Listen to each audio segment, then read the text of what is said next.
생명을 살리는 7분 주일 골방 예배를 묵상 기도하심을 시작하겠습니다. 하나님 감사합니다. 오늘도 사랑하는 주의 백성들을 주님의 존존으로 부르시고 예배케 하심을 감사합니다. 하나님의 임재와 영광을 경험하는 은혜의 시간이 되게 하시고 한 사람 한 사람에게 주의 성령을 부어주셔서 오늘도 주의 은혜와 성령으로 충만한 시간이 되도록 인도하여 주옵소서. 예수님의 이름으로 기도합니다.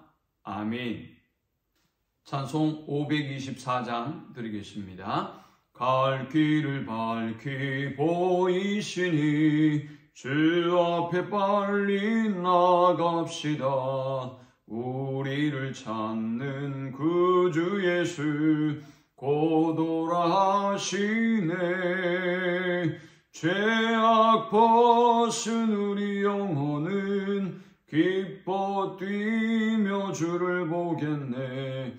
하늘에 계신 주 예수를 영원히 섬기리.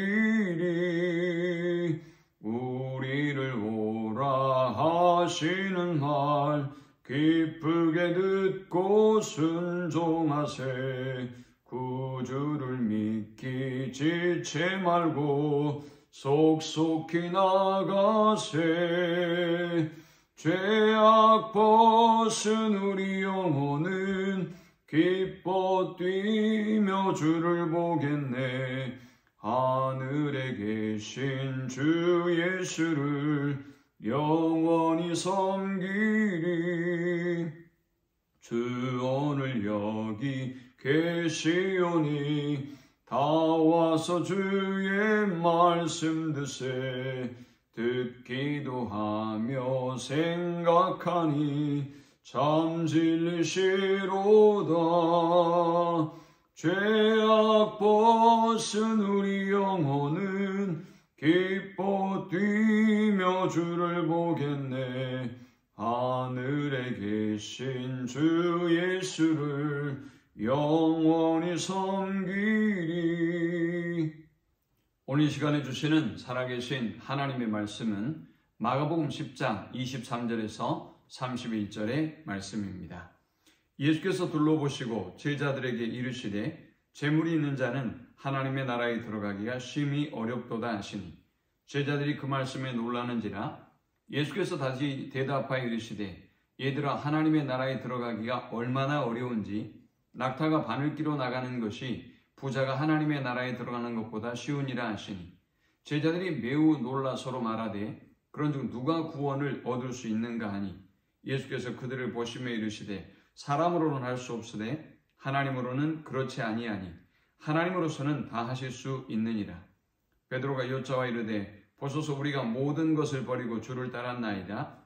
예수께서 이르시되 내가 진실로 너희에게 이르노니 나와 복음을 위하여 집이나 형제나 자매나 어머니나 아버지나 자식이나 전토를 벌인 자는 현세에 있어 집과 형제와 자매와 어머니와 자식과 전토를 100배나 받되 박해를 겸하여 받고 내세에 영생을 받지 못할 자가 없느니라. 그러나 먼저 된 자로서 나중되고 나중된 자로서 먼저 될 자가 많으니라. 아멘. 한 사람이 예수님께 나와서 선한 선생님이여, 내가 무엇을 하여야 영생을 얻으리이까? 라고 질문했습니다.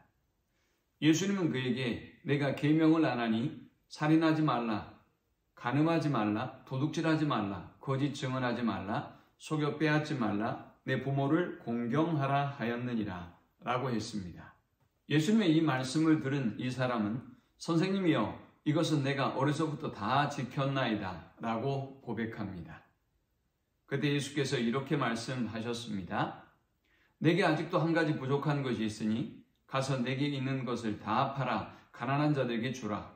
그리하면 하늘에서 보화가 내게 있으리라. 그리고 와서 나를 따르라 하시니 했습니다. 그런데 예수님의 이 말씀을 들은 이 사람은 재물이 많은 거로 슬픈 기색을 띠고 근심하며 예수님을 떠나서 가니라 라고 성경은 기록하고 있습니다. 이 사람이 예수님을 떠나간 이후에 예수께서 제자들에게 말씀하셨습니다. 재물이 있는 자는 하나님의 나라에 들어가기가 심히 어렵도다. 이 사람이 예수님을 떠나가고 난 이후에 예수께서 제자들에게 재물이 있는 자는 하나님의 나라에 들어가기가 심히 어렵도다라고 말씀하셨습니다. 우리는 이 본문을 통해서 4가지 영적 교훈을 묵상하고 함께 은혜를 나누려고 합니다. 이 본문이 주는 첫 번째 영적 교훈은 율법으로는 구원에 이를 수 없다라는 것입니다. 예수님을 찾아와서 무엇을 하여야 영생을 얻으리까 물었던 이 사람은 자기의 주장대로라고 한다면 나름대로 율법을 잘 지켰던 사람이었습니다. 그러나 그는 구원의 확신이 없습니다. 그는 영생에 대한 확신이 없는 것입니다. 이 사실을 볼 때 우리가 아무리 노력해도 영생에 도달할 수 없다라는 것을 알 수 있습니다.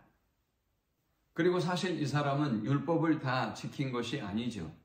예수께서 그의 소유를 팔아 가난한 자들에게 나눠주라 라고 했을 때 그는 재물이 많아 근심하여 슬픈 기색을 띠고 주님을 떠났다라고 성경이 말씀하고 있습니다. 그는 하나님을 사랑하려고 애썼을지 모르나 그러나 이웃을 사랑하라는 하나님의 말씀을, 하나님의 계명을 지키지 못했던 것입니다. 두 번째, 우리가 이 본문을 통해 얻을 수 있는 영적 교훈은 탐욕은 예수님과 영생을 버릴 만큼 파괴적인 힘을 가지고 있다라는 것입니다.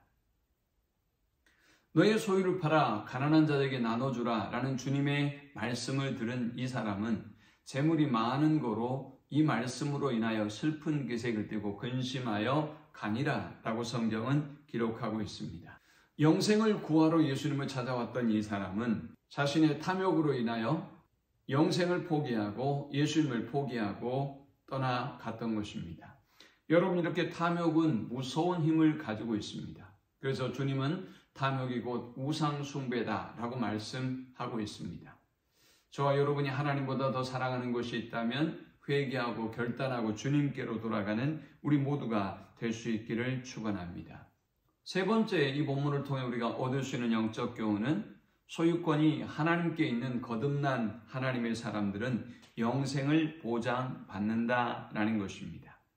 29절에 예수께서 이르시되 내가 진실로 너희에게 이르노니 나와 복음을 위하여 집이나 형제나 자매나 어머니나 아버지나 자식이나 전토를 벌인 자는 현세에 있어 집과 형제와 자매와 어머니와 자식과 전토를 100배나 받되 박해를 겸하여 받고 내세의 영생을 받지 못할 자가 없느니라 라고 했습니다.